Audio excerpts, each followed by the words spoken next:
অমিত শ্বাহে গৃহমন্ত্ৰী আৰু মণিপুৰত হাজাৰ হাজাৰ মানুহ গৃহহাৰা হ'ল, মৃত্যু হ'ল, গোষ্ঠী সংঘৰ্ষ লগালে বিজেপি RSSে, কিন্তু তেওঁলোক গৃহমন্ত্ৰী আৰু প্ৰধানমন্ত্ৰী এবাৰো মণিপুৰলৈ নাহিলে।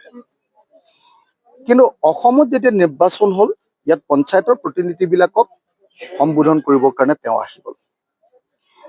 আজি গৃহমন্ত্ৰী অমিত শ্বাহ ডাঙৰীয়াই কৈছিলে যে অসমক বানমুক্ত কৰি দিম, কিন্তু অসম সঁচাকৈ বানমুক্ত হ'লনে?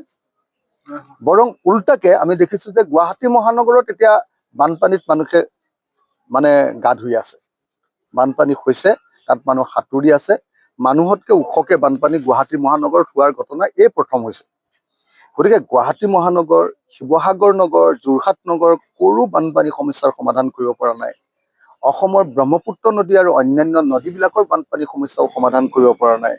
চৰকাৰখনে বিদেশী খেদিম বুলি যি ঘোষণা কৰিছিলে তাকো এতিয়ালৈকে ৰূপায়ণ কৰিব নোৱাৰিলে। কিন্তু নিৰ্বাচন অহাৰ লগে লগে তেওঁলোকে একদম আহি গ'ল।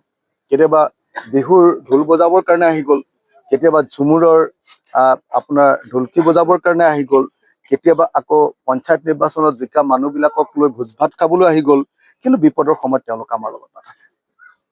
গতিকে মই ভাবোঁ যে অমিত শ্বাহৰ এই ভ্ৰমণ এটা ৰাজনৈতিক ভ্ৰমণ, আৰু অমিত শ্বাহৰ এই ভ্ৰমণে পঞ্চায়তী ৰাজ ব্যৱস্থাটোৰ প্ৰতি সংকট নমাই আনিব। কাৰণ পঞ্চায়তী ৰাজ ব্যৱস্থাত যিবিলাক মানুহ জয়ী হৈছে, সেই মানুহবিলাকক বিজেপিকীকৰণ কৰিবৰ কাৰণে এই অনুষ্ঠানটোৰ আয়োজন কৰা হৈছে, আৰু সেইকাৰণে এই অনুষ্ঠানক মই কেতিয়াও সমৰ্থন নকৰোঁ। যিকোনো খবৰৰ বাবে যোগাযোগ কৰক 7099017330 লগতে 7099017110 নম্বৰত।